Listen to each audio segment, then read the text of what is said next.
যদি তুমি জীবনে বরকত পেতে চাও, সম্মান পেতে চাও, হৃদয়ের প্রশান্তি পেতে চাও, জেনা ব্যভিচার যেটা প্রেম দিয়ে শুরু হয়, জেনা ব্যভিচার যেটা প্রেম দিয়ে শুরু হয়, নজরকে হেফাজত না করার কারণে, চক্ষুকে নিম্নগামী না করার কারণে, চোখ দিয়ে যেটা শুরু হয় এটা তোমার শান্তি নষ্ট করবে, এটা তোমার রিজিক নষ্ট করবে, এটা তোমার এই শিথিলতা, হৃদয়ের সুকুন, প্রশান্তি, নীরবতা, এটাকে বলে কি স্থায়িত্বটা নষ্ট করবে, স্থিরতা নষ্ট করবে। এটা ছোট ভাই, তোমার প্রতি আমার নসিহত, তুমি কে নীল পড়ছে, লাল পড়ছে, কে ছোট পড়ছে, কে বড় পড়ছে, তুমি এগুলা মেজারমেন্ট করার দরকার নাই। তুমি নিচে নজর রাখো, হাঁটো, তোমার এটা জানারও দরকার নাই আজকে তোমার সামনে দিয়ে কয়টা মেয়ে কি পড়ে গেছে তুমি দেখোই নাই। তুমি নিচে হাঁটো, যথাসম্ভব তুমি যতটুকু নিচে দেখে হাঁটা সম্ভব তুমি তোমার চোখকে হেফাজত করো। লজ্জাস্থান হেফাজত হবে, লজ্জাস্থান হেফাজত হলে তোমার হৃদয়ের প্রশান্তি নষ্ট হবে না ইনশাআল্লাহ। রিজিকের দরজা খুলবেই খুলবে। আল্লাহ তোমার জন্য যে হালাল ব্যবস্থা রেখেছে, শোনো আমি তোমার বলি, একটা ছেলে 18 বছর বয়সে কিন্তু জেনা করে নাকি করে না? কিন্তু যদি ও জেনায় না যেত, ওর হয়তো আল্লাহ হালাল ব্যবস্থাই করতো, কারণ ওর তো এটা রিজিক। এটা কি ওর? এটা ওর যৌবনটা কি রিজিক। ও যে 17 বছর, 18 বছর, 20 বছর বয়সে জেনা ব্যভিচারে লিপ্ত হয়ে যাচ্ছে, কিন্তু ও যদি আল্লাহকে ভয় পেত আর শারীরিক চাহিদার জন্য আল্লাহর কাছে বলতো, আল্লাহ আমাকে ধৈর্য দাও, আমি রোজা রাখতেছি, আমাকে সাহায্য করো, আমাকে তৌফিক দাও, আমাকে উত্তীর্ণ করো, বিবাহ পর্যন্ত আমাকে তৌফিক দাও, তাহলে আল্লাহ যিনি রহমান, যিনি ওদুদ, প্রেমময়, তুমি আল্লাহর ভয়ে জেনা বাদ দিলা, আল্লাহর কাছেই চাইলা, ধৈর্য আল্লাহর জন্যই ধরলা, আশা আল্লাহর কাছেই করো, তিনি কি তোমাকে ফেরাবে? তিনি হচ্ছেন উনি যিনি 99 জনকে হত্যা করার পর শুধু উনার কাছে শাস্তির ভয়ে আছে কিনা আমার মুক্তির উপায়, আমার কি ক্ষমা হবে, ক্ষমা কার থেকে? তাহলে ওই যে বনি ইসরায়েলের ঘটনা, ও 99টা মানুষকে মারার পর কার কাছে ক্ষমার জন্য, ক্ষমা হবে কিনা ব্যাকুল হয়ে গেছে, কার কাছের জন্য? আল্লাহ থেকে। ওকে যাদেরকে মেরে ফেলছে তাদের কাছের জন্য।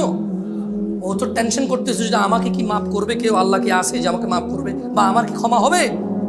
99টা মারার পরও কি ক্ষমা পাবো আমি? আল্লাহ কি ওর জন্য জমিনকে কাছে করে দেয় নাই? এই মাটি তুমি এক চুল নাড়তে পারবা? এই জমিন তুমি এক চুল নাড়তে পারবা? ভাই আমার, তুমি কি বনি ইসরায়েলের ওই 99 জন হত্যাকারীর চাইতে নিজেকে খারাপ মনে করো? কেন তুমি আল্লাহকে এত এত আল্লাহর বিষয় তোমার এত ধারণা খারাপ কেন? তিনি বলছেন লা তাকনাতু মির রাহমাতিল্লাহ, আল্লাহর দয়া থেকে নিরাশ হবা না। আল্লাহর দয়া থেকে নিরাশ হওয়াই গুনাহ। ইন্নাল্লাহা ইয়াগফিরুয যুনুবা জামিআ, আল্লাহ সমস্ত গুনাহ ক্ষমা করবে। ইন্নাহু হুয়াল গফুরুর রহিম, কারণ তিনি হচ্ছে ক্ষমাকারী, দয়ালু। তুমি কি ওই যে পতিতালরা মহিলা, তার চাইতেও খারাপ যে কুকুরকে পানি পান করিয়ে জান্নাতের বিষয় জেনে গেছে? আমাদেরকে আল্লাহ নবী সাল্লাল্লাহু আলাইহি ওয়াসাল্লাম জানাইছে যার বিষয় যে সে জান্নাতে প্রবেশ করবে। সে কি ছিল? পতিতা। কি ছিল? কি ছিল? তুমি কি তার চাইতে খারাপ মনে করো নিজেরে? যে আল্লাহ পতিতা কুকুরকে পানি খাওয়াইলে সন্তুষ্ট হয়ে জান্নাত দেয়, যে আল্লাহ 99 জন লোককে হত্যা করার পর যে বলছে ক্ষমা নাই, তাকে হত্যা করছে, এরপরেও মনের ভিতরে কেমন জ্বালা যন্ত্রণা যে আমি কোথায় গেলে মাপ পাবো, কেমনে আমি মাপ পাবো, এই যে মনের ওর এই যে দ্বিধা দ্বন্দ্ব যে আছে, তো একজন বিচার করে ফেলবে, মাপ না পেলে কি হবে, কে করবে মাপ? আল্লাহ তার জন্য যেই জমিন তুমি এক চুল নাড়তে পারো না, আরে নাড়বা কেমনে? ওই প্লেটে একটু নড়ে গেছে দেখছো, বলতেছে যে ঢাকা শহর খালি করো, 24 লাখ মানুষ মারা যাবে, এত মানুষ মারা যাবে, তো ওই মাটি কি আল্লাহ কাছে করে দিছে? সুবহানাল্লাহ।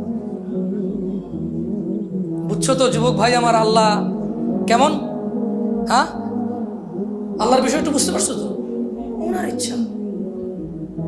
ওমর ইবনে খাত্তাব রাদিয়াল্লাহু আনহু, উনি কি আসলে জন্ম থেকে মুসলমান তোমার মতো? হ্যাঁ, উনি কারে মারতে আসছিল?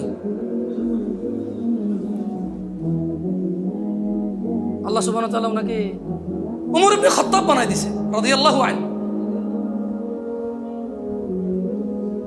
তো আমাদের রব, তুমি মন থেকে আল্লাহকে বলো, ইয়া আল্লাহ, আমি জানি তুমি আসো, আমি জানি যদি আমি মরি, যদি বিচার করো আমার, তাহলে তুমি করবা, তুমি ছাড়া কেউ করার ক্ষমতা রাখে না।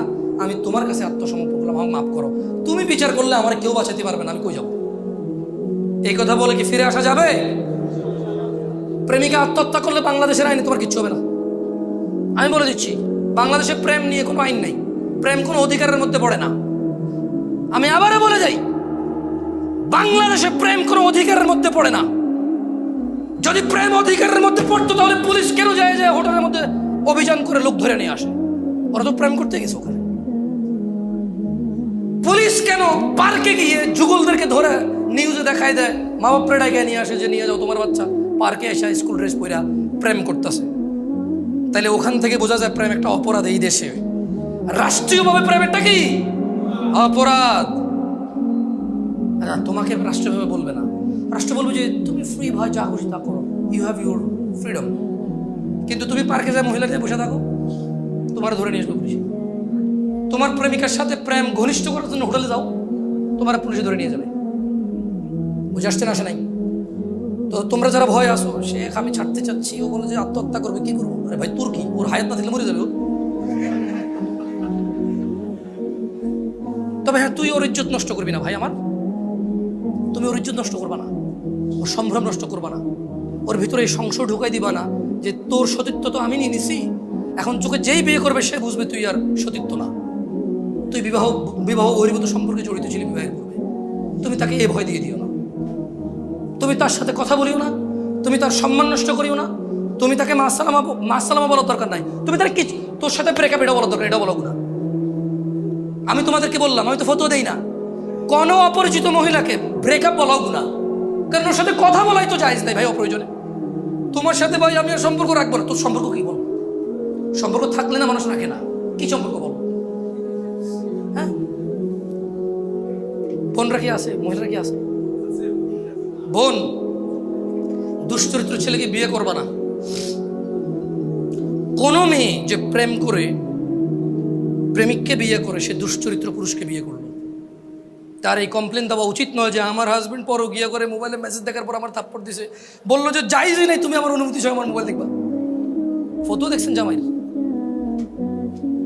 মানে মহিলা দেখছে যে জামাই আরেক বেটির সাথে পরকীয়া করে, এখন জামাই বলতেছে যে তুমি তো অনুমতি ছাড়া আমার মোবাইল দেখছো, সেটাই তোমার গুনাহ। ওরে বাপরে, মুফতি আদম। সো আল্লাহ আমাদেরকে বুঝার তৌফিক দান করুন। আল্লাহ সুবহানাহু ওয়া তাআলা আমাকে এবং তোমাদের সংশোধনের তৌফিক দান করুন। আমার নিজেরও বহু ভুল আছে, ওয়াল্লাহি আমি বেশি একটা বক্তব্য আসিনি এই জন্য, কারণ এইটা খুব আল্লাহর আযাব সঙ্গে সঙ্গে চলে আসবে নিজে ঠিক নয় মানুষকে বলা শুরু করলে। কারণ 2 নম্বরে আল্লাহ পছন্দ করে মান গাশশা ফালাইসা মিনাল্লাহ, যে ধোঁকাবাজ সে আমাদের অন্তর্ভুক্ত নয়। দেখেন না আজকাল বহু হুজুর লাঞ্ছিত অপমানিত হচ্ছে, তা আমি ভয় করি এইসব মাইকে এসে কথা বলতে, যে জামশেদ মজুমদারগিরি বাইরে যাব, নিজে ঠিক না হয়ে এখানে আইসা যুবক ভালো হয়ে যাও যুবক, এরপরে নিজে আরেক বেটার বউ নিয়ে ভেঙে যাবে। আমাকে বলছে যুবককে নসিহত করতে, তো যুবক হচ্ছে তো ও যে তার মা পেটের নিচে তাকেই চেনে না। আল্লাহকে তো দেখা যায় না, আল্লাহকে কি দেখা যায়? কিন্তু মাকে তো দেখা যায়। যুবক হচ্ছে ও যে তার বউয়ের কষ্টে কাজা দেয়, আরে তোর ভাবি জানিস একটা যেমন চাইছি আল্লাহ তেমন দিছে, জানি না কি ভালো কাজ করছি, পেটে যখন বাচ্চা ছিল কি যে কষ্ট, তারপর আমার কষ্ট দেয় নাই। আহারে কষ্ট যদি দেখতে, কিন্তু সে নিজে তার মায়ের পেটে ছিল, তার মা আরো বেশি কষ্ট পাইছে কারণ অভাবের দিন ছিল। আরে রাজা মহারাজারা কষ্ট পাইছে আগে, এখন তো ফকিররাও পায় না। ঢাকা শহরে নাকি ভিক্ষা করে মানুষ 3 তলা বাড়ি করে, কিন্তু একটা সময় তো রানীরাও কষ্ট পাইছে, কারণ রাজারা মন মতো যেভাবে খুশি সেভাবে দাস দাসী রক্ষী টক্ষী রাখতো, তো বউরা তো এগুলো মানিয়ে নিতে পারতো না। আগের যুগে রানীরও তত সুখ ছিল না, ওর বউয়ের যত সুখ এখন মাশাআল্লাহ। তারপরেও তো 42 ইঞ্চি সিনেমার টিভি না হলে ওর চলে না, বক্স খাট না হলে ওর চলে না, অমুক ব্র্যান্ডের সোফা না হলে চলে না, সিরামিক লাগবে, এসি লাগবে, ফ্যান লাগবে, কাজের মহিলা লাগবে, তরকারি কুটলে এখানে নাকি দাগ পড়ে যায় বেচারার বউয়ের। তারপরে আবার মা এই বাসায় থাকতে হবে কেন? তোমার মা ওই বাসায় থাকে, তোমার ভাইয়ের ছেলেকে তোমার বাপ স্কুলে দিয়ে আসে, তোমার মা ছোটটারে কোলে রাখে। আমাদের এখানে থাকলে তো আমাদের গুলো একটু রাখতে পারে, তাহলে মা লাগবে কেন? বাচ্চা কোলে নেওয়ার জন্য। বাপ লাগবে কেন? বাচ্চা মাদ্রাসায় দিয়ে আসার জন্য। তো এই যুবকরা আমি কি বলবো? আমাকে বলেন আপনারা যুবককে নসিহত করতে। ও আল্লাহ সম্পর্কে ওকে কি বলবো? ওর মা ওকে পেটে নিছে, অভাবের সংসার ছিল, ও নিজে দেখছে, ও নিজে দেখছে। এটা মেহমান না আসলে গুস্ত খাইতে পারতো না, তো না পারলে কি ওর মা খাইতে পারছে? ও নিজে দেখছে অভাব, ও দেখছে ওর মা ওর বাপের মায়ের চোটে এই ঘর ফালাইয়া 2 ঘর দৌড়ায় যায়, আরেক ঘরে যায় ঢুকছে, ওর বাপ ওখান থেকে দৌড়া নিয়ে আসা ওর মায়ের আবার মারছে। ও দেখছে এই কষ্ট, ও এই কষ্ট দেখছে ওর মায়ের, ওর মাকে দেখছে, ওর মায়ের নির্যাতন দেখছে। ওর মা ওর দাদির সাথে সবসময় লাইগা থাকতো কিছু একটা নিয়ে। বাচ্চা কোলে নিলে সমস্যা, কাম কাজ নাই, ফলজ্ঞ হয়েছে, মাইয়জ্ঞ হয়েছে, এটা সারাদিন পড়ে থাকবে, দেখায় আমরা রাজু ফালিনি দোষগা। আবার এবার এটার রেখে কাম কাজ করলে বলে যে মারিয়ালা আমার বংশ, আগের বংশ আগাইতে দিত না, মেরে ফেল, কান্দতে কান্দতে আমার নাতি মেরে ফেললো রে, কোলে নেয় না রে। ওর মা এই একটা ট্রমার মধ্যে দিন পার করছে। ওর নিয়ে এক কোমরে ওরে রাখছে, আরেক কোমরে ধান নিছে, এক কোমরে ওরে রাখছে, আরেক কোমরে চুলার মধ্যে আগুন দিছে। ও তো দেখে বড় হয়েছে, ও তো সেই কুলাঙ্গার, ও তো ওই অপদার্থ, ওই জালেম যে তার মায়ের চিকিৎসায় বড় ভাইয়ের সাথে ভাগ করে। তার গরিব ভাই, ভাইয়ের 2টা ছেলে মেয়ে নিয়ে দিন কষ্টে পার করে। সে ঢাকা শহরে নিজের ফ্ল্যাটে থাকে, ঢাকা শহরে নিজের বাড়ি আছে, সে চিকিৎসায় মায়ের সাথে ভাগ করে ভাইয়ের। তা কোন ভাই গরিব ভাইটার সাথে ভাগ করে? ও হচ্ছে এই কুলাঙ্গার, ও হচ্ছে এই নির্দয়, এই জালেম। ওরে আমি, ও তো বয়স বেশি না, তো ও তো যুবক, এখন ইয়াং, 40 হয় না, ওর 40 হয় নাই, ওর বয়স 40 হয় না। ওর বাপে ওরে পড়াশোনা করানোর জন্য বাকি 2টা ভাইরে কামলা খাটাইছে। এগুলো এখন কামলা। বাপে জমি বেচে এরে পড়াইলো, জমি বেচে এরে বিদেশ পাঠাইলো, এখন যত কিছু ইনকাম করে সব ওর। আবার ঘর ভিটা ওর বাপের 60 ডিসিমেল, 5 কাঠা, এইখানে 4 ভাইয়ের ভাগের মধ্যে ও 1 ভাগ রেখে দিছে। বরং চাইতেছে যে ভাইদেরকে টাকা দিয়ে ওটা পুরোটা নিয়ে নেবে, সে ডুপ্লেক্স বাড়ি করবে সে ওখানে। মাঝে মধ্যে যায় তো শীতকালে একটু গরমে ছুটিতে টুটিতে যায় 2-1 দিনের জন্য। একটা ডুপ্লেক্স বাড়ি না হলে হয়? বংশমর্যাদা টিকে নাকি? তা আমি ভাই যুবক তোমাদের কি বলবো ভাই, বলো? আল্লাহকে তো দেখাইতে পারতেছি না তোমাকে। হ্যাঁ, তুমি এই আসমান খুঁটিবিহীন ওর দিকে যদি তাকাও, তাইলে হয়তো বুঝবা আল্লাহ আছে। তুমি এই আলো যেটা চোখে দেখা যায় না, অথচ সবাইকে দেখতে সাহায্য করে, এ পুরো পৃথিবী আলো ছাড়া আলোহীন। কিন্তু এই আলোটাকেই দেখা যায় না। যে ফুল দেখাচ্ছে এখন, এটা লাল, এটা হলুদ, এটা সাদা। আমার গায়ের পাঞ্জাবির একরকম কালার, তোমার গায়ের কোটি আর একরকম কালার। যে আলো দিয়ে এগুলো দেখা যায়, সে আলোটা অদৃশ্য, দেখা যাচ্ছে না। যে বাতাস অনুভব হয়, কাপড় উড়ে, কোনো কিছু উড়ে, গাছের পাতা নড়ে, সব বোঝা যায়, দেখা যায় না। বাতাসটা শরীরকে শীতল করে, ঠান্ডা করে। পানি যেমন দেখা যায়, ধরা যায়, বাতাস তো ওরকম দেখা যায় না। যদি সে এগুলো নিয়ে বিবেচনা করে, যুবকে আমার যারা এখানে উপস্থিত আছে এখন, তাইলে হয়তো সে আল্লাহর বিষয়টা একটু বিবেচনা আনতে পারে। আল্লাহ বলছেন, মানে মন্দ কাজ করলে মানুষ কোথায়, পরিণাম কি? তো জাহান্নাম কার জন্য? ইন্নাল মুজরিমিনা ফি আযাবি জাহান্নামা খালিদুন, নিশ্চয় অপরাধী পাপী সে জাহান্নামে চিরস্থায়ী হয়ে থাকবে। তো অপরাধী কে? যে জুয়া খেলে সে অপরাধী। অপরাধী কে? যে যুবক বিবাহ বহির্ভূত সম্পর্কে জড়িত আছে, সে অপরাধী। অপরাধীকে যে নেশায় মত্ত আছে, সে অপরাধী। অপরাধীকে তার যৌবন অবহেলায়, উদাসীনতায়, দিনদ্রোহিতায়, দিনহীনতায় যে জীবনযাপন করে, গাধা গরু ছাগল কুকুরের মতো, সে হচ্ছে অপরাধী। অপরাধীকে যে তার বাবার কষ্ট বোঝে না, অপরাধীকে যে তার মায়ের কষ্ট বোঝে না, অপরাধীকে যে তার স্ত্রীর কষ্ট বোঝে না, অপরাধীকে যে তার বোনকে পর করে দিয়েছে, যে তার বোনকে সম্পদ থেকে বঞ্চিত করে, যে তার বোনকে নিজের আপন মনে করে না, যে তার বোনের কষ্ট নিজের কষ্ট মনে করে না, যে তার ভাগিনাকে পর মনে করে, শালাকে আপন মনে করে। শালাও আপন, ভাগিনাও আপন, দুইজনই আপন, কেউ কারো প্রতিদ্বন্দ্বী নয়। একটা আত্মীয়, একটা পরম আত্মীয়। সে অপরাধী, সে পাপী। যে ফজরে ঘুমিয়ে থাকে, যে জোহরে আড্ডায় থাকে, যে আসরে ক্লান্ত থেকে বিশ্রাম করে নামাজে না গিয়ে, যে মাগরিবে চায়ের জন্য ওঠে, নামাজের জন্য ওঠে না, যে এশায় টেলিভিশন আড্ডাবাজিতে ব্যস্ত থাকে, সে লোকটা হচ্ছে অপরাধী। যে বলে আমি জেনারেল, উনি আলেম, আমি বুঝি না ইসলাম, ওই লোকটার চাইতে বড় অপরাধী। আমি ফতোয়া দিছি, শুনছেন আপনারা কখনো? আমি কখনো ফতোয়া দিছি? ফতোয়া মানে কি? মন্তব্য করা, কোনো কিছুকে হারাম হালাম বলা, জায়েজ বলা, না জায়েজ বলা। মানে আমি বলছি তুই কাজটা ঠিক করছ না, এটা হারাম, এটা হলো ফতোয়া। এটা হলো কি? তাহলে চায়ের দোকানে মুফতি পাওয়া যায় কি না? ফতোয়া কে দেয়? মুফতি। ফতোয়া কে দেয়? চায়ের দোকানে, বাস স্ট্যান্ডে, ঘরের নিচে বন্ধু বন্ধু মিলা ইসলাম নিয়ে ফতোয়া দেওয়ার লোক আছে না নাই? হ্যাঁ, মন্তব্যই হচ্ছে ফতোয়া। তো কি মন্তব্য? আপনি একটা বিষয়ের উপরে মন্তব্য করলেন, দিস ইজ হোয়াট কল ফতোয়া। তো আমি কি মন্তব্য করি আপনারা শুনছেন কখনো? বাট আমার নজরে এই দেশে আসছি 2014 সালে। আমি বহু মানুষ পাইছি যারা উপন্যাস পড়ে বৈশা বৈশা, কোরআন সুন্নাহ পড়ে না। এরপরে যে লাইগা গেলে ওরে কিছু না করলে, ওর একটা বুঝ আছে দুনিয়া আখিরাত নিয়ে, সায়েন্স মাইন্স নিয়ে কিছু একটা বুঝেও আইসা বলবো যে আমরা জেনারেল, আমরা বুঝি না, ওরা আলেম।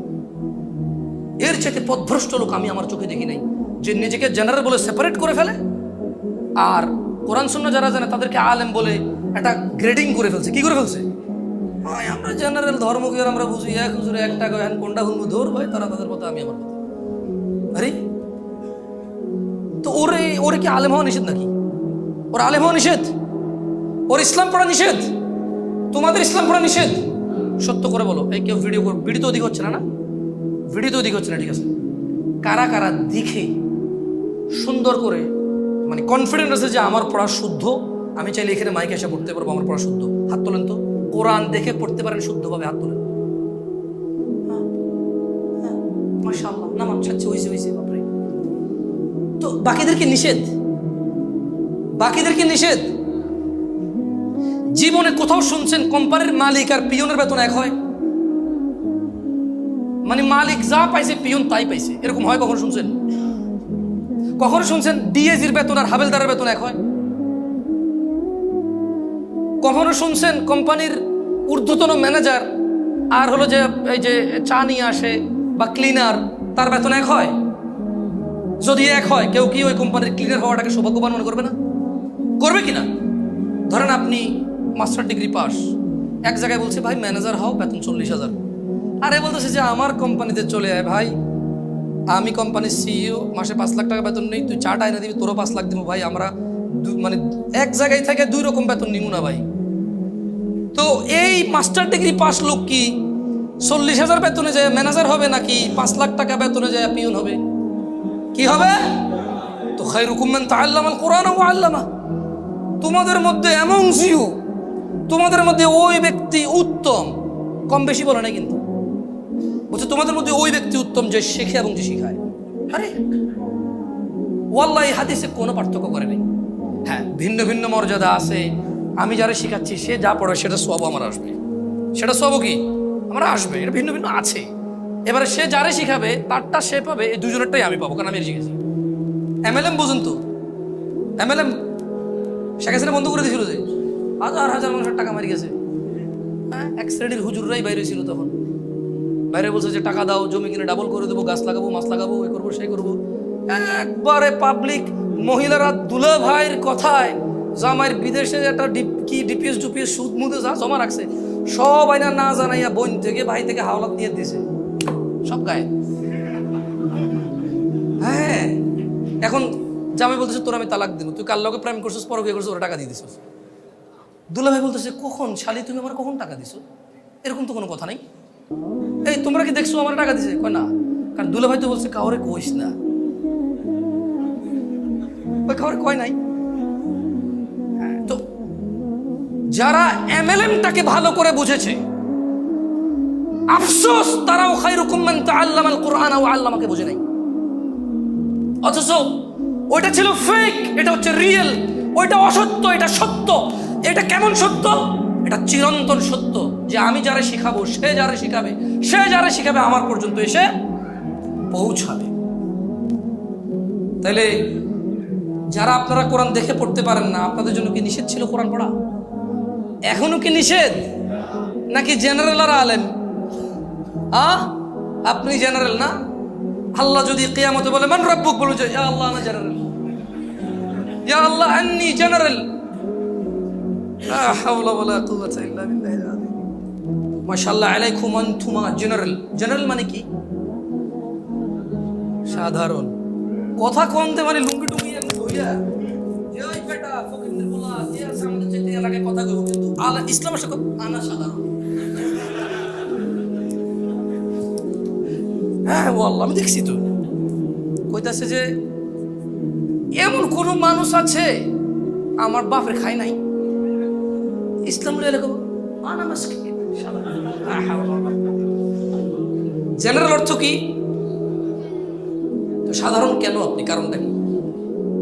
চুরি করতেছেন অসাধারণ হওয়ার জন্য, ডাকাতি করতেছেন অসাধারণ হওয়ার জন্য, ঘুষ খাইতেছেন অসাধারণ হওয়ার জন্য, ঘুম মারতেছেন অসাধারণ হওয়ার জন্য, ইভেন এক মেয়েকে প্রেমপত্র পাঠাইছেন, বন্ধু বান্ধব বলছে যে তোর কি কাম হয়েছে, কইছেন যে ওটা পার্কে ঘুরে চলে আসছি, মেয়ে কিন্তু কইছে জুতো দিয়ে ফিটবো আবার লিখলি। মেয়ে কি রিপ্লাই দিছে, এবার তোরে মাফ করে দিচ্ছি, পরের বার বললে জুতো দিয়ে পিটবো আমার ভাই এরকম। বন্ধু বান্ধবরা কি বলছেন, না এটা আমার টাইপের না, গেছি পার্কে পুরকে ঘুরছি, দেখলাম যে না খেত বাদ দিয়ে দিছি। এটা আপনি কেন বলছেন বন্ধুদেরকে? অসাধারণ হওয়ার জন্য, মানে ইউ হ্যাভ সাম কোয়ালিটি। মেয়ে পটানোর কি পটানোর? আপনি সামটাইম বলেন যে আই এম আ মেশিন ভাই, I am not human anymore, because I know some ways, I have some ideas that are কারো কাছে নাই। আমার মেশিন ভাই, মেয়ে পটানোর মেশিন আমি। হ্যাঁ, তো কেন এটা বলেন বন্ধুদেরকে? অসাধারণ হওয়ার জন্য। বলেন তো খায়রুকুম মান তাআল্লামাল কুরআন ওয়া আল্লামার অর্থ কি?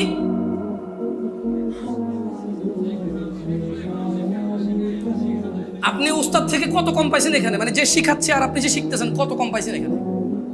হ্যাঁ, ইসলামের চাইতে বেশি ইনসাফ কেউ করতে পারে না। ইসলামের চাইতে বেশি ইনসাফ কেউ করতে পারে না। উস্তাদ যে সময় দিচ্ছে, শিক্ষক ছাত্র সেই সময় দিচ্ছে। সো আল্লাহ উভয়কে উত্তম বলেছে। কি বলেছে? কোরআন শিখবো কিনা? আপনাদের এটা কোনো ব্যবস্থা আছে? মানে কিভাবে? না না না ওইটা না, মানে যারা জেনারেল বা নিজেদেরকে যারা সাধারণ বলে আর কি। হ্যাঁ, মানে পাঁচতলা বাড়ি আছে, শুধু ইসলামের কাছে সাধারণ আর কি। ওরা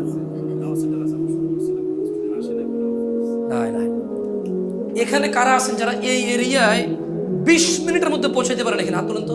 মানে আপনি চাইলে 20 মিনিটের মধ্যে পৌঁছাতে পারবেন। মাশাআল্লাহ, খারাপ না তো। ওনারা যদি ব্যবস্থা করে আপনারা আসিয়েন, শিখিয়েন কোরআন। যাই হোক ভাই, জাহান্নাম সম্পর্কে এই একটা কথা বলে বক্তব্য শেষ করে দেব। কথা বলে নেই বলে মাশাআল্লাহ বলে ফেলছি 20-30 মিনিট, আলহামদুলিল্লাহ। এটা আমার জাহান্নাম। মন্দ কাজ করলে কোথায় যাব? মন্দ কাজের পরিণাম কি? জাহান্নাম কি? আল্লাহ বলছেন ইন্না শাজারাতাজ যাকুম, নিশ্চয়ই জাহান্নাম যাক্কুম বৃক্ষ আছে। কি আছে? খাদ্য হিসাবে। কি হিসাবে? তুআমুল আথিম। তুআমুল আথিম, তুআমুল লিল আথিম। দেখেন ভুল লিখছে,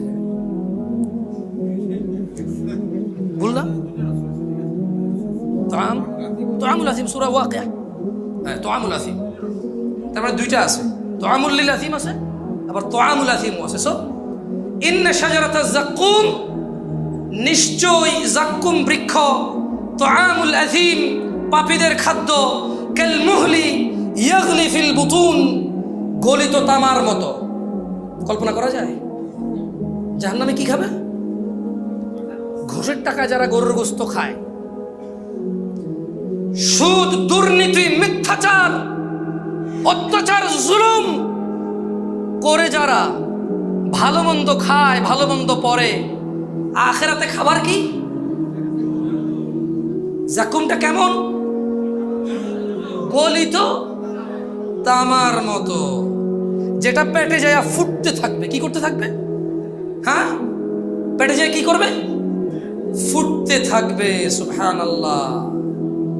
ফুটন্ত পানির মতো ফুটতে থাকবে। বলা হবে ওকে ধরো, অতঃপর তাকে জাহান্নামের মধ্যস্থলে টেনে নিয়ে যাও, তারপর তার মাথার উপর ফুটন্ত পানির আযাব ঢেলে দাও। তাইলে জাহান্নাম মানে আগুন জানতাম, জাহান্নাম মানে কি জানতাম? আজকে এখানে কি জানলাম? খাবার আছে। কি আছে? যাক্কুম। কি এটা? কেমন? গলিত তামার মতো। এরপর ধরে নিয়ে এসে কি ঢালবে? কোথায় ঢালবে? কোথায় ঢালবে? তাহলে আগুন থাকা সত্ত্বেও কেন গরম পানি ঢালতে হচ্ছে বলতে পারেন? আগুন কি কিছু অবশিষ্ট রাখবে? পুড়ে ফেলবে না? তাহলে আল্লাহ যেহেতু আগুনে আমাকে কষ্টই দিচ্ছে, তাহলে আমাকে তামার মতো গলিত জিনিস খাওয়ায় যেটা পেটের মধ্যে ফুটতে থাকবে আর বলবে ধরে নিয়ে আসো, মাথার উপরে গরম পানি ঢেলে দেওয়া হবে, উত্তপ্ত পানি। কেন? এগুলো আযাব। এগুলো কি? যেরকম আপনার পিড়ানো যায় আবার কাটাও যায়। পিটালে কি ব্যথা পাবেন না? একটা বড় হাতুড়ে দিয়ে বাড়ি দিলে হাড্ডিটা ভেঙে যাবে না? তো এটা কি কম কষ্টের? তাহলে এর মধ্যে কেন মানুষ সুর দিয়ে গলা কেটে দেয়? এর মধ্যে গুলি করতেছে মানুষ মানুষকে, ধাক্কা দিয়ে ফেলে দিচ্ছে, গাড়ির নিচে মেরা দিচ্ছে, পানিতে ফেলে ডুবাই মেরা দিচ্ছে। কষ্ট বিভিন্ন ধরনের, কি কষ্ট, কিন্তু এক একটা একই ধরনের কষ্ট। আল্লাহ আমাদেরকে বোঝার তৌফিক দান করুন। যুবক ভাইরা, শেখ আজকে বিয়ের বিষয়ে আলোচনা করেছে। আমি আসার সময় ভেবেছিলাম জানাবা বিচার নিয়ে বলবো, কিন্তু ওখানে এটা চলে আসছে। ওয়াল্লাহি আমি জামশেদ মজুমদার 31 বছর বয়সে এটা বিলিভ করি। আমার এখানে যারা ভাইরা বসে আছে, শুধু এখানে না, পুরো বাংলাদেশে হানাফি, শাফি, মালিকি, হাম্বলি, চিশতি, সাবরি, তরিকত, হাকিকত, মারফত, কওমি, হেফাজত, চরমনায়, আট্রসি, যেই মতাদর্শেরই হোক না কেন, আমার মতো যারা আমার যুবক ভাইরা আছে, শুকরের মাংস গালে রাখা জমজমের পানি দিয়ে গিললে যেমন শুকরটা হালাল হয় না, বিয়ে করার উদ্দেশ্যে প্রেম করে বিয়ে করলেও বিয়ের আগের প্রেম হারাম হারামি থেকে যাবে। যেমনটা আমি 10 টাকা চুরি করছি, এরপরে আমি চাকরি করে 10 টাকা কামাইছি, আমার আগে 10 টাকা কি? পরে আমি 10 টাকা ইনকাম করছি, এই জন্য আমার আগের 10 টাকা কি হয়ে যাবে না? বুঝাইতে পারছি প্রেমিকরা, ধার্মিক প্রেমিকরা? আল্লাহ আমাদেরকে বুঝার তৌফিক দান করুন। আমাকে যদি তোমরা বলো যে জামশেদ ভাই কষ্ট করে আসছেন, একটা নসিহত করেন, এটা মানবো। যদি এরকম জিজ্ঞেস করো, আমি কনফিডেন্স নিয়ে বলতেছি, কারণ আমাকে অনেক ছেলে পেলে পাইলে বলে যে একটা কিছু বলেন তো যেটা মানবো। আমি খুব টেনশনে পড়ে যাই যে ওরা তো শিক্ষিত মনে করতেছে, আমি তো শিক্ষিত না। প্রেশার আমার জন্য যে কি কুমুর, আমি নিজে তো বুঝতে জানি না। তো তোমাদেরকে বলি, ওদেরকে ওইটা আমি বলি,